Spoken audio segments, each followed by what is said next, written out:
Olá, estudantes. Retomamos então a terceira parte do tema Princípios do Direito Processual. Nosso objetivo é apresentar agora os princípios relacionados com o juiz natural, com o devido processo legal e com o acesso à justiça. Então vamos lá.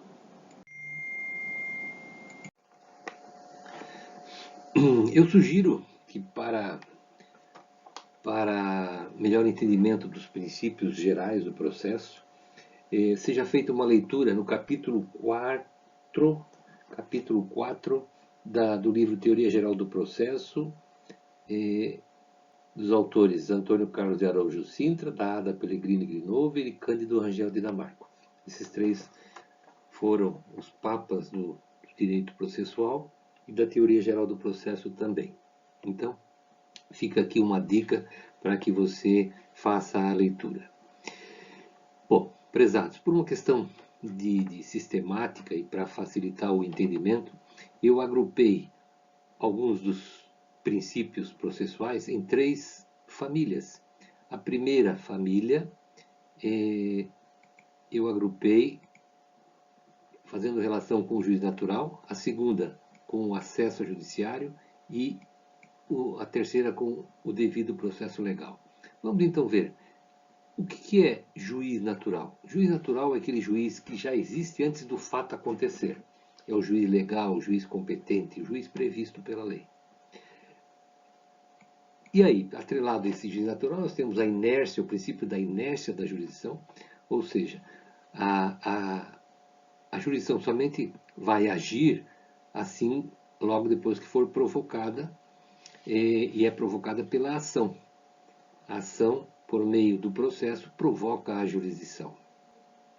Por que o juiz não pode, de ofício, dar início a uma ação?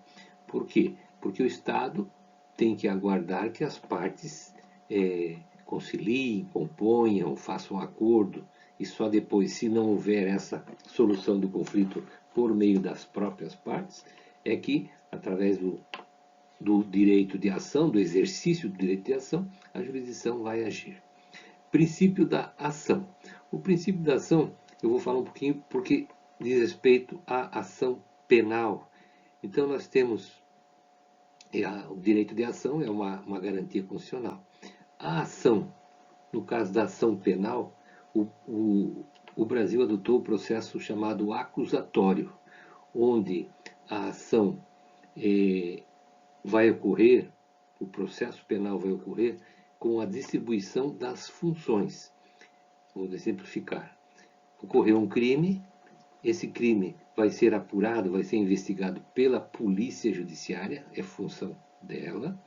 Depois, o Ministério Público vai oferecer ou não a denúncia, é a função do Ministério Público.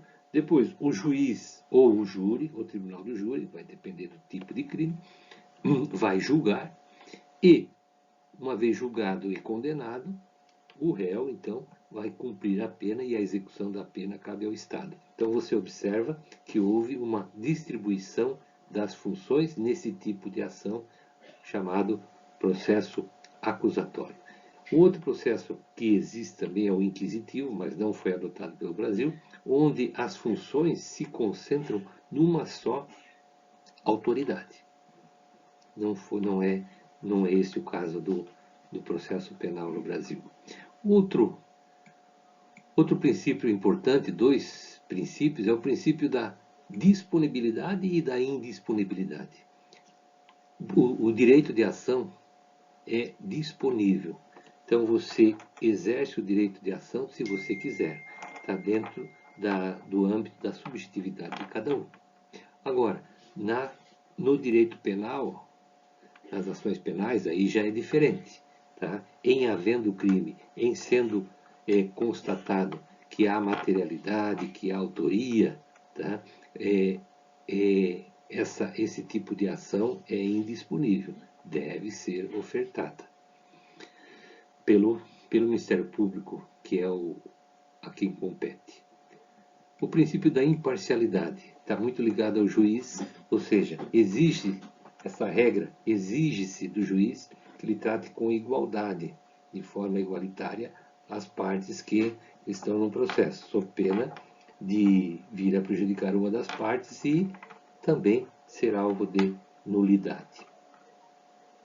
Princípio da investidura. Para que o juiz possa exercer a jurisdição, o poder jurisdicional, ele tem que ser investido desse poder. Então, ele passa por uma série de um processo através de concurso público, de avaliações psicológicas, avaliações da vida pregressa, assim por diante, até ser investido no cargo e na função de juiz.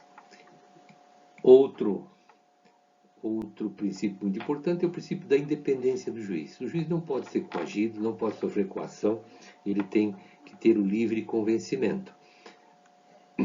Ele tem uma independência, claro, hierárquica, mas ele é independente no seu julgamento, nas suas decisões. Então, para isso, ele tem como garantias a irredutibilidade de salário e também ele tem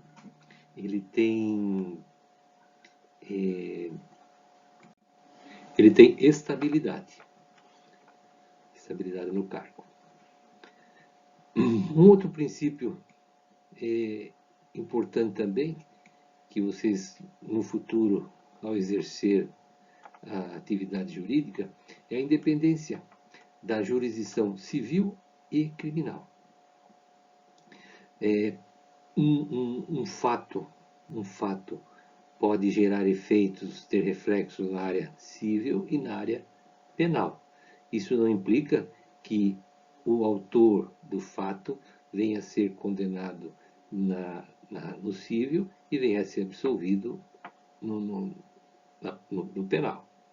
Ok? Princípio do dispositivo. Esse princípio do dispositivo tem a ver com a produção de provas. Cabe às partes a produção de prova. Não cabe ao juiz, porque se isso ocorrer, haverá uma afronta ao princípio da imparcialidade. Por que o juiz vai produzir prova para condenar alguém, ou para absolver alguém, ou para reconhecer o direito de alguém? Certo? Isso não impede que o juiz faça diligências para comprovar se o alegado no processo realmente aconteceu, como acontece na Justiça do Trabalho. O princípio da motivação. Esse princípio é muito importante, ou seja, todas as decisões judiciais deverão ser motivadas, ou seja, deverão ser fundamentadas sob pena de nulidade. Princípio do acesso ao judiciário. Tá? É uma garantia constitucional. Toda lesão ou ameaça ao direito pode ser levada ao judiciário, é um direito, uma garantia constitucional. Outro princípio muito importante é a igualdade processual.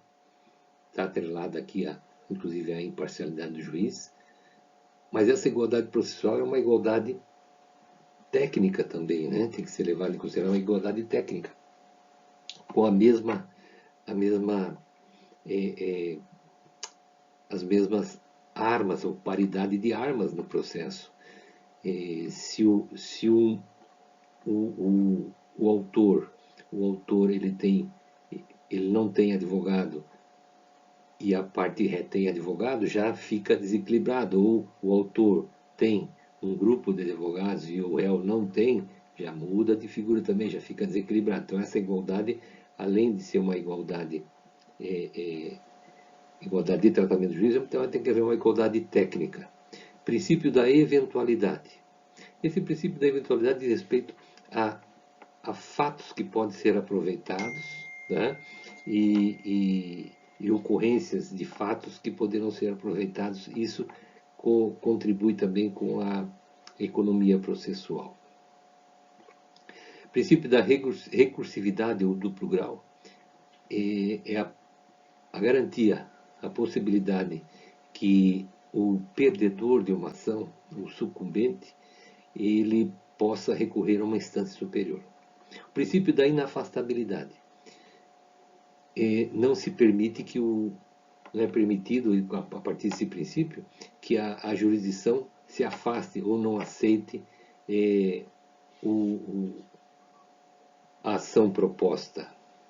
Tá? Então não pode ficar afastada a jurisdição do jurisdicionado.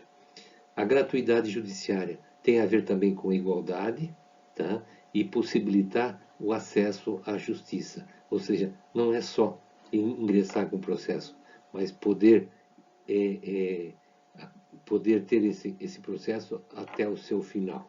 O princípio da cooperação é aquele princípio, inclusive previsto no nosso Código de Processo Civil, por meio do qual as partes deverão cooperar entre si, não só autor e réu, mas juiz, promotor, advogado, testemunhas, assim por diante.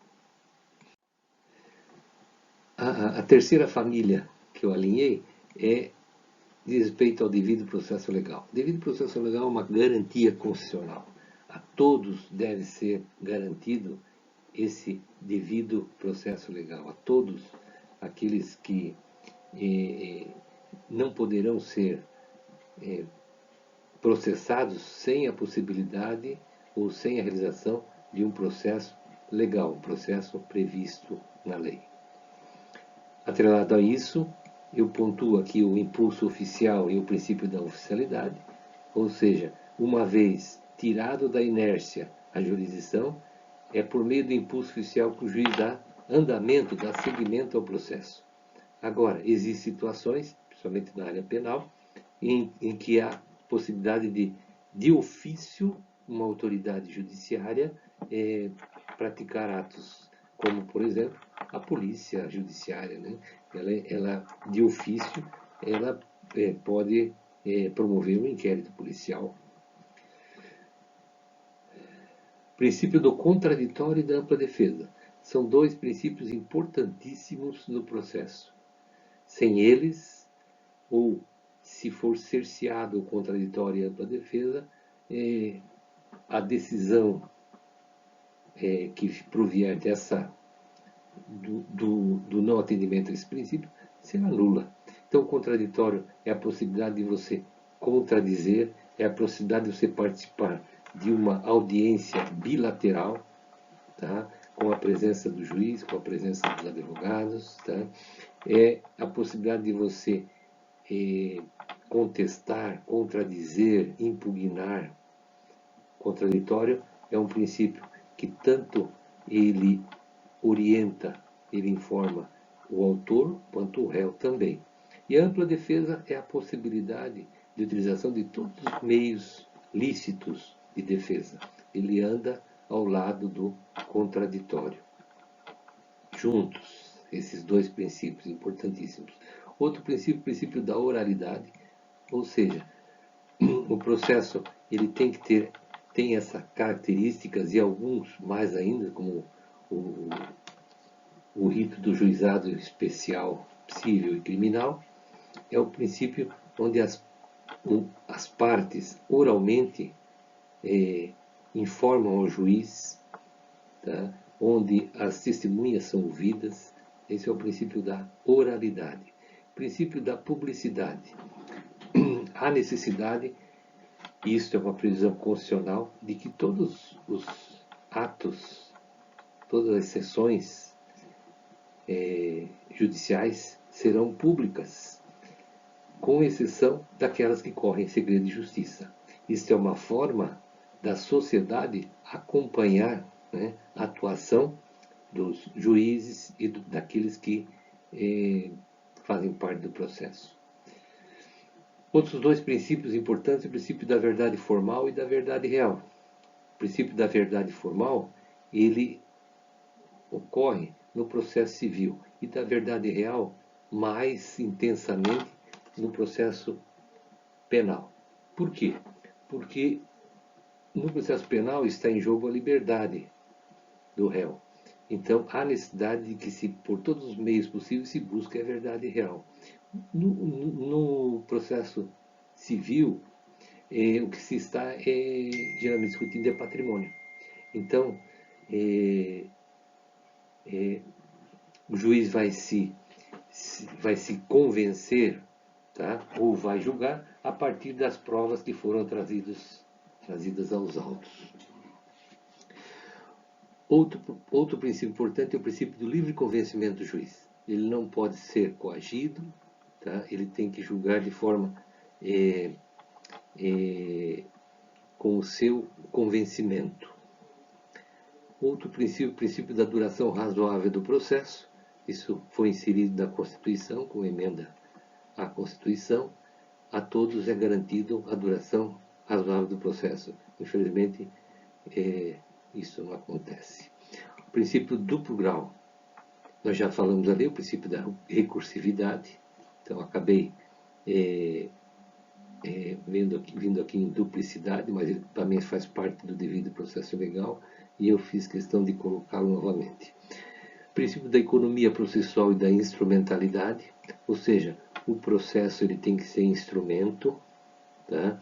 E se, por exemplo, se há possibilidade do aproveitamento de uma prova emprestada de um processo penal por um processo civil, tá? Isso pode ser feito, ou de um processo civil para outro processo civil, ou de um processo por exemplo, do direito previdenciário, se utiliza muito, né? Isso é economia processual. Outro princípio é a fungibilidade recursal, ou seja, há a possibilidade de ser aceito um tipo de recurso, mesmo que ele venha com uma natureza diferente, mas há a possibilidade de aproveitamento. O princípio da lealdade processual está atrelado à honestidade, é uma questão subjetiva. Poderá ser quando age de má fé ou de boa fé. Para isso, existe a possibilidade do juiz aplicar multas. O princípio da celeridade processual, ou seja, há necessidade em alguns ritos, em alguns procedimentos, que haja uma maior rapidez, uma maior celeridade processual, há uma abreviação de atos processuais. Esses seriam alguns dos princípios gerais do direito processual que eu trouxe para vocês. Fica aqui agora a sugestão para que vocês façam uma avaliação e tentem resolver essas questões. Um forte abraço a todos. Estamos à disposição para discutir.